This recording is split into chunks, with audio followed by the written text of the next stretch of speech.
함께 나눌 말씀은 시편 78편 40절에서 55절까지의 말씀입니다.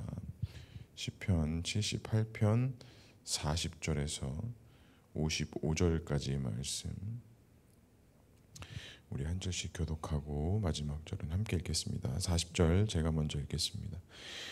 그들이 광야에서 그에게 반항하며 사망에서 그를 슬프시게 함이 몇 번인가. 그들이 돌이켜 하나님을 거듭거듭 시험하며 이스라엘의 거룩하신 이를 노엽게 하였도다. 그들이 그의 권능의 손을 기억하지 아니하며 대적에게서 그들을 구원하신 날도 기억하지 아니하였도다. 그때에 하나님이 애굽에서 그의 표적들을, 소환들에서 그의 징조들을 나타내사 그들의 강과 시내를 피로 변하여 그들로 마실 수 없게 하시며 쇠파리 떼를 그들에게 보내어 그들을 물게 하시고 개구리를 보내어 해하게 하셨으므로 그들의 토산물을 황충에게 주셨고 그들이 수고한 것을 메뚜기에게 주셨으며 그들의 포도나무를 우박으로 그들의 뽕나무를 서리로 죽이셨으며 그들의 가축을 우박에 그들의 양떼를 번갯불에 넘기셨으며 그의 맹렬한 노여움과 진노와 분노와 고난 곧 재앙의 천사들을 그들에게 내려 보내셨으며 그는 진노를 길을 닦으사 그들의 목숨이 죽음을 면하지 못하게 하시고 그들의 생명을 전염병에 붙이셨으며 애굽에서 모든 장자 곧 함의 장막에 있는 그들의 기력을 처음 것을 치셨으나 그가 자기 백성은 양같이 인도하셔내시고 광야에서 양떼같이 지도하셨도다. 그들을 안전히 인도하시니 그들은 두려움이 없었으나 그들의 원수는 바다에 빠졌도다.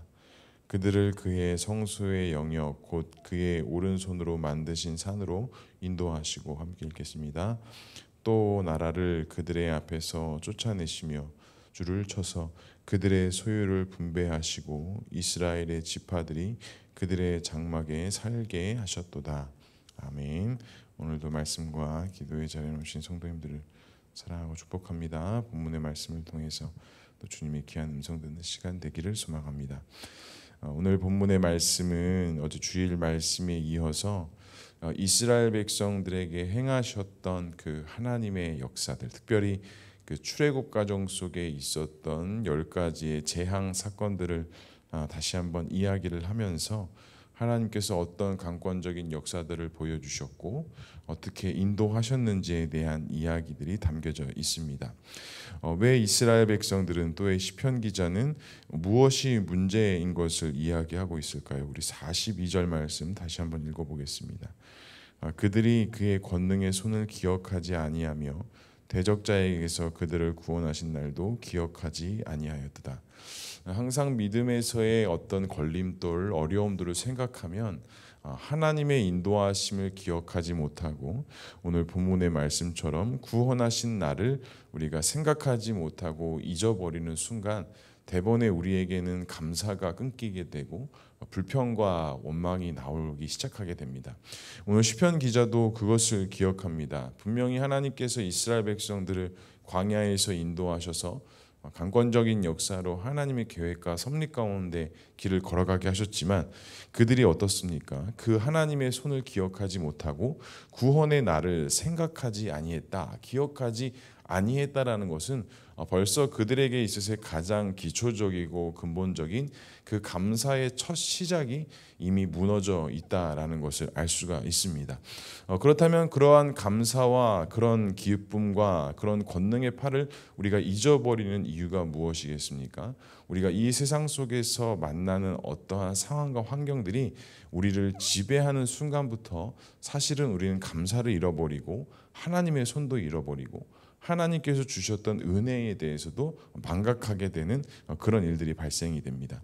어떻게 보면 지금 이스라엘 백성들도 외부로부터 오는 공격, 또 이스라엘 민족이 멸망당하고 나뉘어지는 이런 상황 속에 반드시 이스라엘 백성들이 기억해야 할 것은 눈에 보여지는 어떤 회복과 어떤 눈에 보여지는 현상이 중요한 것이 아니라 이들이 계속적으로 기억해야 하는 것은 하나님을 기억해야 되고, 특별히 하나님께서 이스라엘 백성들을 어떻게 이끄셨고 어떻게 섭리하셨고 어떤 과정과 어떤 사건들을 통해서 그들을 인도하셨는가, 우리의 선조들에게 어떠한 은혜를 베푸셨는가를 이스라엘 백성들은 항상 기억하고 항상 되뇌어야 한다라는 것입니다. 그래서 우리가 출애굽기 말씀, 여호수아의 말씀, 민수기 말씀에서 다 볼 수 있듯이 항상 하나님께서 이스라엘 백성들에게 어떻게 하셨는지를 그 자손들에게 어떻게 하라고 하셨습니까? 가르치라고 하셨고 전하라고 하셨고 이마에 표를 세워서 그것을 잊지 않도록 하라라고 분명히 하나님께서 말씀하셨습니다. 이처럼 중요한 것은 지금 그 순간에 어떠한 길을 가고 어떠한 일들이 있는 것보다 이스라엘 백성들의 어떤 정체성의 문제, 그들이 어떤 신앙의 근본적인 문제는 하나님께서 그 이스라엘 백성들을 어떻게 여기셨는지, 어떤 방법으로 인도하셨는지, 어떤 권능의 팔을 보여주셨는지를 항상 기억하고 되뇌이는 것이 이스라엘 백성들에서 가장 중요한 일이었고, 또 그들의 정체성에 있어서 항상 기억해야 할 일이었다라는 것입니다. 그래도 오늘 말씀 43절부터 쭉 이어지는 것이 그 출애굽 과정에서 특별히 그 10가지 재앙에 대한 이야기들을 시편 기자가 다시 회상하면서 하나님께서 어떠한 기적과 같은 일들을 베푸셨는가, 어떻게 놀라운 일들을 베푸셔서 우리를 그 애굽에서 이끌어내셨는가를 말씀하고 있습니다. 시편 기자가 왜 특별히 다른 것 중에 10가지 재앙을 이야기를 했을까? 왜 지금 이 시편 기자의 상황 속에서 굳이 왜 그 10가지의 재앙들을 이야기하셨을까 생각을 해보면 몇 가지를 생각해 볼 수가 있습니다. 첫 번째는 이 10가지 재앙의 사건에 사실 숨겨져 있는 것은 당시 오늘 말씀에도 기억지만 10가지 요소의 요소 하나하나들이 사실 애굽 땅에서 섬기던 이방신의 어떤 상징적인 물들이었습니다. 그러니까 그 애굽 땅에서는 동물도 우상으로 섬기고 그걸 또 형상화해서 만든 과정 속에 있었기 때문에 하나님께서 그 10가지 재앙을 통해서 그 애굽 땅에 있던 주술사들은 해결하지 못하지만 결국에는 하나님만이 해결하실 수 있다라는 것을 보여주면서 너희들이 섬기는 그 우상의 신이 하나님 손 안에서는 아무것도 아니다라는 메시지를 던져주셨습니다. 그렇기 때문에 오늘 이 시편 기자가 다시 한번 그 10가지의 재앙들을 거론하면서 궁극적으로 이야기하는 건 그 하나님의 권능의 손, 오늘도 42절에 권능의 손을 기억하지 아니하였기 때문에 하나님의 권능의 손 아래서는 그 어떠한 것도 힘을 발휘하지 못한다. 절대로 이 세상의 어떤 능력되는 것들이 그 힘을 발휘하지 못한다라는 것을 시편 기자는 밝혀내고 있는 것입니다. 또 한 가지 알 수 있는 것은 지금 이 시편 78편의 배경이 지금 이스라엘 땅이 어떤 멸망 가운데 있는 상황 속에 이런 상황을 통해서 온전히 건져낼 수 있고 해결할 수 있는 건 하나님의 손밖에 없다라는 것입니다. 왜냐하면 이스라엘 백성들도 출애굽 과정 속에 절대로 내어주지 않고 특별히 하나님께서 그들의 마음을 완악하게 하셔서 이스라엘 백성 나가는 것을 재차 막았는데 이 모든 것들이 하나님 손 안에 있고 또 하나님의 능력 가운데 있기 때문에 이 문제를 지금 해결하실 수 있는 분도 하나님밖에 없다라는 것을 시편 기자는 과거에 행하셨던 하나님의 일을 다시 회상하며 그것들을 기억하고 다시 한번 되뇌이고 있는 것입니다. 사랑하는 성도 여러분, 우리에게 주신 하나님의 은혜는 무엇이 있습니까? 세상의 방법이 아닌 하나님의 능력으로만 해결하셔서 우리에게 은혜 주셨던 것은 무엇이 있으십니까? 우리가 기억해야 될 것은 그것이 나의 힘과 나의 능력으로 해결되어진 것이 아니라 하나님의 손이 아니었다면, 하나님의 능력이 아니었다면 절대로 해결받지 못하고 절대로 하나님의 선하신 길로 인도함을 받지 못했다는 사실을 기억해야 한다는 것입니다. 오늘 하루도 우리가 믿음으로 살아갈 때 하나님께서 주셨던 은혜들을 기억하시고 그 모든 능력은 하나님의 손에 달려 있다는 것을 고백하셔서 오늘도 한 주를 시작하는 월요일 어떻게 보면 피곤하고 힘들 수도 있지만 하나님이 주신 능력 가운데 믿음으로 승리하는 저와 우리 모두가 될 수 있기를 주님의 이름으로 간절히 축복합니다. 두 번째로, 그렇다면 하나님은 하나님의 백성들을 어떻게 인도하실까요? 우리 52절의 말씀을 함께 읽어보겠습니다. 그가 자기 백성은 양같이 인도하여 내시고 광야에서는 양떼같이 지도하셨도다. 분명히 하나님께서 이 애굽 땅에서 10가지의 재앙을 통해서 그 애굽 사람들에게는 치명타를 입히셨지만 이 이스라엘 백성들은 어떻게 하셨습니까? 정말 하나님께서 주인 되어 주셔서 그 수백만 명의 이스라엘 백성들을 친히 인도하셨습니다. 그래서 시편 기자는 그 모습과 그 상황을 하나님께서 자신의 백성들을 양과 같이 인도하셨다, 양떼와 같이 인도하셨다라고 그렇게 고백하고 있습니다. 그런데 우리가 잘 알고 있듯이 이 양이라는 동물이 시력이 되게 안 좋잖아요. 절대로 양은 자신의 어떤 의지나 자기의 결정으로 길을 갈 수 있는 동물이 아니다라고 합니다. 결국에는 앞에서 있는 목동과 목자가 있어야 그 목동을 보고 양 한 마리가 따라가기 시작하고 다른 양은 또 그 양을 보고 따라가면서 무리지어서 움직이기 시작한다라고 합니다. 그러니까 오늘 시편 기자가 주님께서 우리를 양떼와 같이 인도하신다라는 것은 당시 이스라엘의 문화 배경 속에 그들이 가축으로 키우고 있던 그 양들을 목자가 인도하는 것처럼 하나님께서 우리들 가운데 앞서셔서 우리 모두를 양같이, 양떼와 같이 인도하여 주신다라는 사실입니다.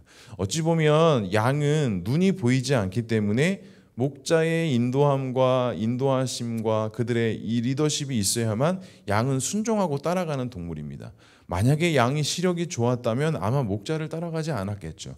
자기가 가고 싶은 대로, 자기가 하고 싶은 대로, 자기가 원하는 대로, 제 갈 길대로 갔겠죠. 하지만 어떻습니까? 오히려 시력이 안 좋아서 목자밖에 따라갈 수밖에 없고, 목자가 멈추면 멈춰야 되고, 목자가 또 이동하면 이동해야 되는 그 양과 같이 인도함을 받는 것이 이스라엘 백성들에게는 은혜였고 축복이었고 하나님의 사랑이었다라는 것입니다. 사랑하는 성도 여러분, 그렇게 하나님께서 인도하게 하셨을 때 어떻다라고 고백합니까? 53절에 보면 그들을 안전히 인도하시니 그들은 두려움이 없었으나 그들의 원수는 바다에 빠졌도다라고 그렇게 시편 기자는 고백합니다. 시력이 안 좋아서 앞이 보이진 않지만 그 목자의 인도하심에 따라 우리를 양과 같이, 양떼와 같이 인도하셨을 때 주님께서 우리를 안전하게 인도하셨고, 그 양떼들은 그 인도함에 따라 무엇이 사라졌다고 합니까? 두려움이 사라졌다라고 오늘 시편 기자는 고백하고 있습니다. 그리고 그들을 산으로 인도하셨고 그들의 대적자들을 내쫓아서 안전한 그 땅 가운데 거주하게 하셨다라는 게 하나님의 인도하심입니다. 사랑하는 성도 여러분, 그렇습니다. 하나님께서 우리들을 인도하신다라는 것이 이런 것입니다. 하나님의 섭리, 하나님의 권능의 손이 저는 이런 것이라고 생각을 합니다. 우리는 양과 같아서 앞을 보지 못하고 한 치 앞도 예측할 수 없는 그런 연약한 존재들이지만 우리가 그 목자 대신 우리의 주인 되신 하나님을 믿고 순종하고 따라가면 하나님께서 반드시 우리를 안전한 곳으로 인도하시고 우리는 그 안전한 가운데 이 세상으로부터는 두려움, 걱정, 근심을 다 떨쳐버릴 수 있고 그 하나님의 도심과 인도하심 속에 안전하게 또한 믿음으로 살아갈 수 있다라는 것입니다. 사랑하는 성도 여러분, 오늘 하루가 그런 평안함, 그런 안전함, 그런 하나님의 도우심, 그런 하나님의 섭리가 우리의 삶 속에서 놀랍게 흘러넘쳐날 수 있기를 주님의 이름으로 간절히 축복합니다. 그래서 오늘 하루 만나는 모든 이들에게 또 우리가 살아가는 직장과 일터와 가정 어디에선든지 간에 우리는 하나님의 인도함을 받는다라는 그 믿음 아래 내가 익숙한 대로, 내가 하고자 하는 대로가 아니라 주님, 나는 한 치 앞도 볼 수 없는 양과 같은 자입니다. 주님, 나의 목자 되어 주셔서 나를 인도하여 주시고 나와 함께 해달라고 그렇게 기도하고 또 그렇게 살아낼 수 있는 저와 우리 모두가 될 수 있기를 주님의 이름으로 간절히 축복합니다. 기도하겠습니다. 사랑과 은혜가 충만하신 하나님 아버지, 우리는 다 양 같아서 제 갈 길을 알지 못하나 하나님의 인도하심과 도우심대로 우리가 순종의 길을 걸어가기를 다시 한번 결단하며 나아갑니다.